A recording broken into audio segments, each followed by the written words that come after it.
Ten టెంటెడింగ్ నేను వచ్చేసా. నేను మీ మహాలక్ష్మి.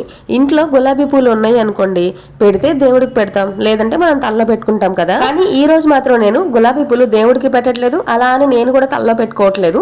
ఈ గులాబీ పూలతో మంచి స్వీట్ రెసిపీ చేసి చూపిస్తాను రండి. ఫస్ట్ అయితే గులాబీ పూలను నీట్ గా కడిగేసి ఇలా రెక్కలన్నీ తుంచేసి పక్కన పెట్టుకోండి.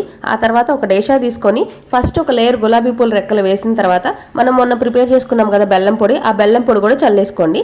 అలాగే ఒక 2-3 లేయర్స్ వేసుకోవాలన్నమాట. అయితే మీరు అనుకోవచ్చు, ఉన్నట్టుండి ఎందుకు ఈ రెసిపీ గుర్తొచ్చింది నీకు అని చెప్పేసి. ఎందుకంటే వచ్చేది మనకి వ్యాలంటైన్స్ డే అండి. వ్యాలంటైన్స్ డే అంటేనే ఫస్ట్ గుర్తొచ్చేది మనకి రోజెస్ అండి.